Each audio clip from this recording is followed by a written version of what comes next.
Hello, Zoo Med fans. We're here at AnimalCon 2023, just wrapping up day number 2. We're here with Savannah. Hi, everyone.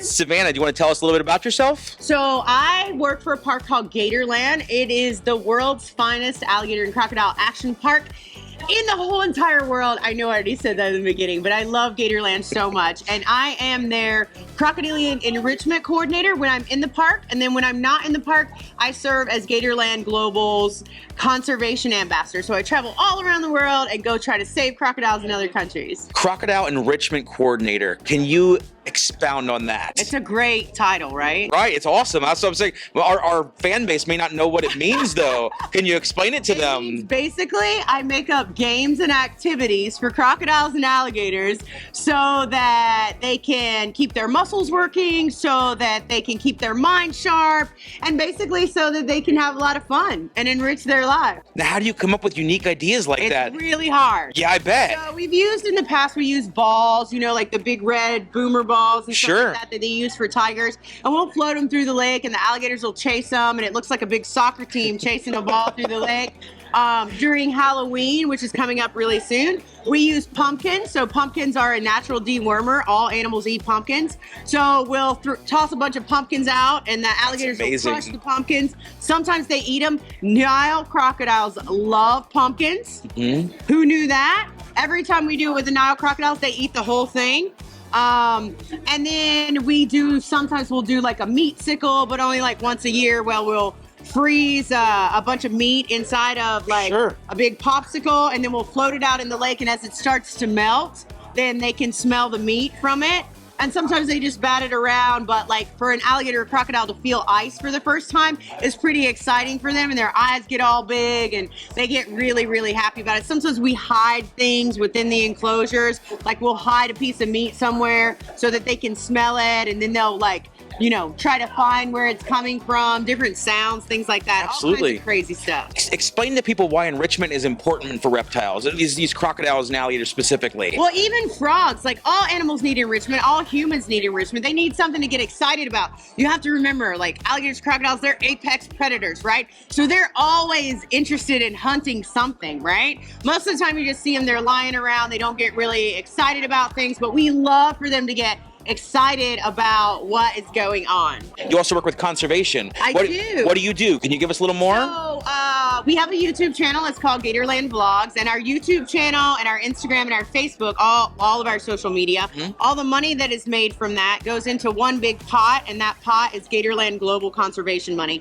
So then we go to other countries and we help support different projects. Like we support a crocodile sanctuary in Jamaica where they head start crocodiles to be released back into Jamaica, or they take in problem crocodiles that have maybe been captured or kept as pets or poached. We work with our friends in Cuba, and I've released, as of this date, over 30 crocodiles back into Cuba, back into Zapata Swamp. So that's an amazing feeling. I released 15 American crocodiles back into the wilds of Jamaica, which is an amazing feeling. I mean, at the end of the day, that's what you always want, right? You want them to be wild. And so we have 2 Orinoco's we're growing up at Gatorland right now. And then next year or the year after, I'll travel to Venezuela and we'll release those, and they'll be wild again. So all kinds of cool things like that. So you get to be a part of this hands-on with the conservation? You get to go to these different places and actually are there for the releases? Absolutely. That's they amazing. go right out of my hands and they go straight into the water. It's got to be a great feeling. It is a great feeling, but I'll tell you something that's really funny. You know, people will tell you that all animals want to be wild and all animals want to be free. And you know, we as human beings, like we're thinking, right? So we think that, but every crocodile I've ever released back into the wild has turned back around and been like, what do I do now?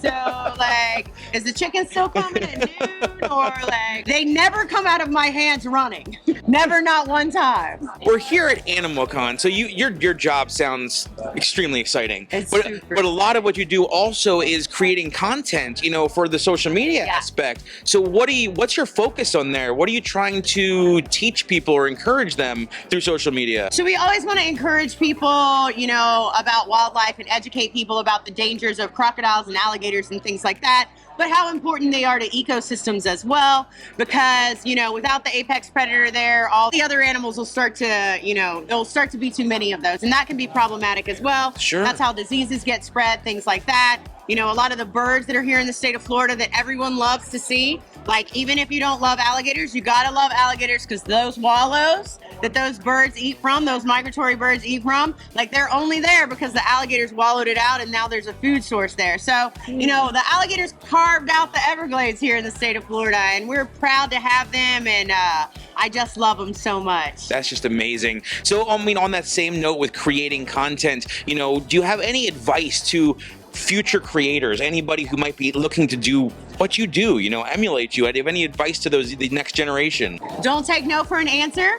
Always be the hardest working person in the room, and be nice. Like, that's the most important thing, because you never know who you're going to meet on your way up, and you never know who you're going to meet on your way down. And if you're just a nice person and you're nice to everyone and you love and have passion for animals organically, you're always going to be successful. You know, if your numbers aren't as great as you would like them to be, that really doesn't matter, because just the part where you get to spend time with animals every day is more important than anything else. That's wonderful. Thank you very much, Thank you Savannah. so much. I really appreciate it. I'm a hugger. I'm not a handshaker.